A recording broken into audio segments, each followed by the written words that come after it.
back. People were tracking airplanes.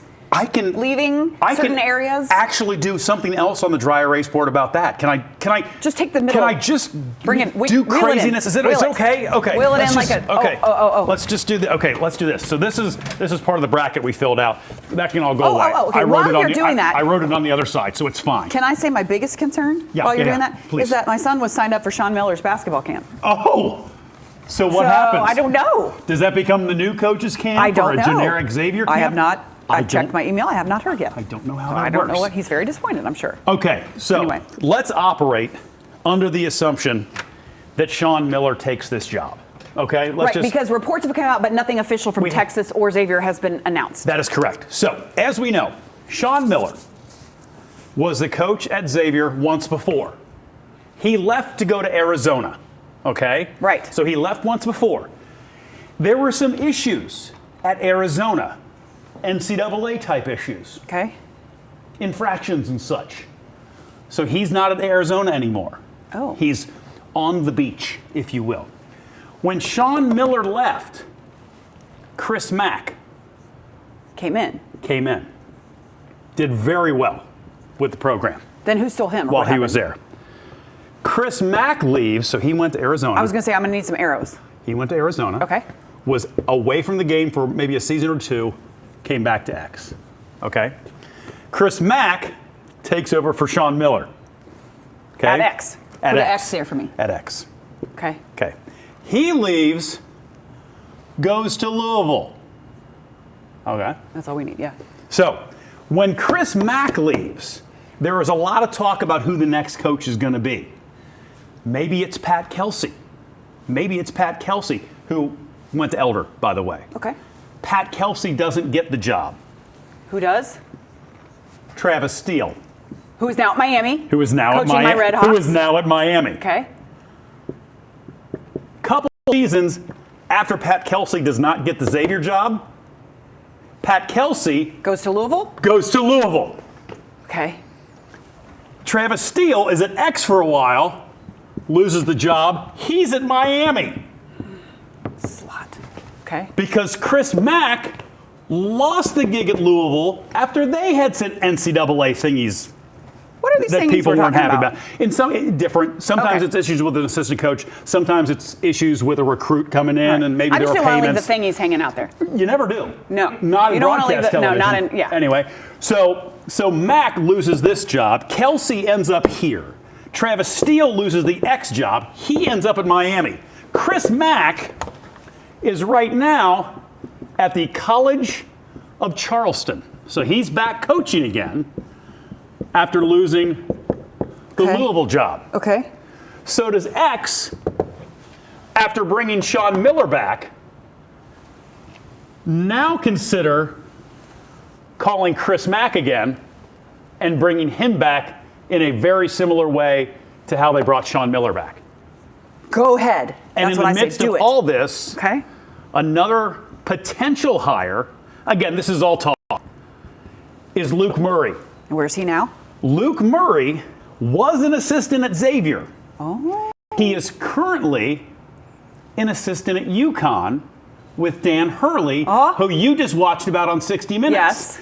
And does this last name mean anything to you? Murray. Andy Murray. He's Bill Murray's son. Stop it!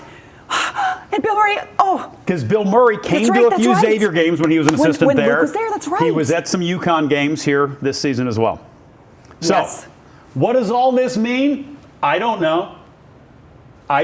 We just took 6 minutes to do that. Will they do return in the MAC? Don't know. Will it be Luke Murray for Xavier? Don't know. Will it be somebody completely different? Yeah, we don't know. Have no idea. Did you follow all that? I did. Thank you. I feel like this was one of those big conspiracy theories. I feel like you should have tan pants on, like the guy from CNN that does all the charts. And just broke it all down.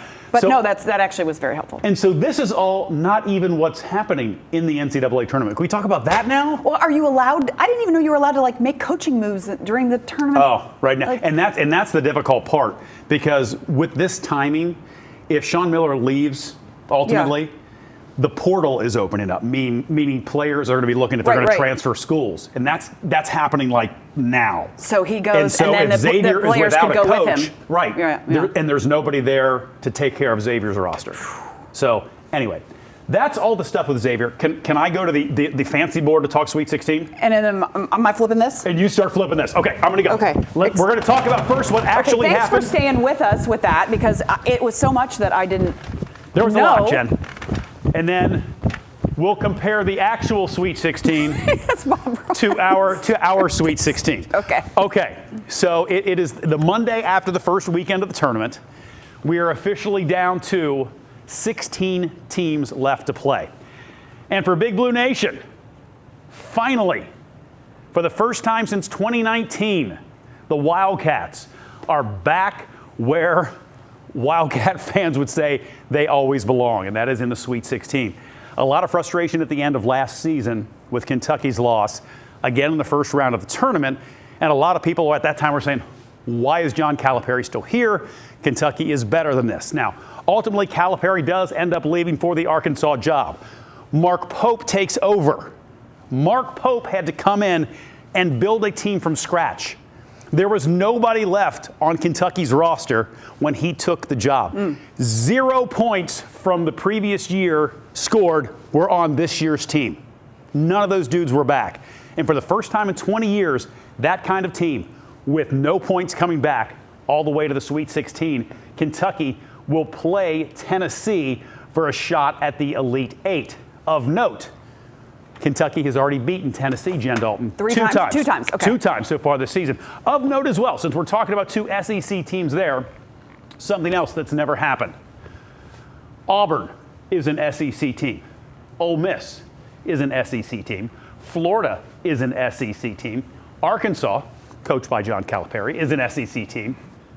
Alabama is an SEC team. And then the aforementioned Kentucky and Tennessee.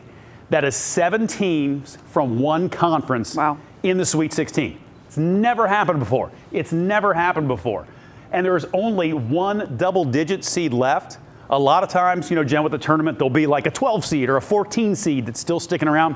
Not the case. If you went straight chalk, as they say, which means if you filled out your bracket and went sort of entirely with the better seeded teams, you did pretty well, all things considered. So this is the actual Sweet 16. Jen, what you have there is a horribly written breakdown of the teams that we picked for the Sweet 16. So we had up at top on the other side of the board. Who do we have? What are the first 2 teams listed you've got? Auburn, Texas A&M. Okay. Texas A&M did not make the Sweet 16. If you could grab a marker and scratch them out, we got that one wrong. So that one's wrong. We got Auburn. It's actually Auburn versus Michigan. What are your next 2? We got Iowa State and MSU. So we got Michigan State, so MSU is correct, but they're playing Ole Miss. So Iowa State is wrong. You can scratch out Iowa State. We missed that one. We missed that one. Okay, going down, what do you have next? Florida and Mary. Florida and Maryland is correct. We got both of those ones, Jen. We did? We got both of those ones. What do you have after that? St. John and D. What's D? And Drake. Drake. Okay, we missed both of those. Okay, we're bad. We're horrible. Moving up to the other side. Duke, of course. Duke, and who do we have? Arizona. Got them both, Jen. Got them both. Got them both. Wisconsin and Vandy. Okay, we missed both of those because we're horrible. It's because we went with our hearts on Vandy. We did, which is often a mistake. Okay. What else do we have? Houston and Purdue. Got both of those. And then UK and Tennessee who are playing, right? Nailed it. So how many total did we get out of 16? All right, we got you 1, 2, 3, 4, 5, 6, 7, 8, 9, 10. Not bad. We're above 50%. Yeah. That seems like a win for us, Jen. I think that's good. And apologies, though, to the people that asked us to share our bracket because they were going to use it. Yeah. But 10 out of 16, that could be a lot worse, I think. Yeah. Okay, I'm going to come back to you now, okay? Run back in. Okay. Run back in. Here we go. So Bob's running back in. And when do UK and Tennessee play? They play on Friday night. Oh, so we got to wait a whole... Oh. Yeah, like at 7:30. The games themselves actually resume on Thursday. The first set of games will be on Thursday, and then Kentucky, Tennessee on Friday night. And they play in Indianapolis. Okay. Which means a lot of Kentucky fans. Are you thinking about it? I'm looking at it. The problem is I also want to watch with Mom. You know what I mean? True. You always watch with Mom. And I think she'd rather be on home base. You know what I mean? I do. That was an incredibly in-depth dive into college basketball we just did right there. Do you feel that? I smell something. I believe that's an Emmy, Jen. I was going to say more like basketball. I'm going to call up Dwayne. He knows people. He knows how to get those things. He's got like 18 of them. By the way. From last year. Okay. I want to move this out of the way for a second. Okay, sorry. And I want to show off what our director has done. It's kind of like little Easter eggs he likes to leave us on the set here, so I hope you're paying attention. There's Mark Pope, and I'm assuming that's the team. That is the team. Yeah. Oh. So there's Bob's team right there. Well done. Okay. Well done.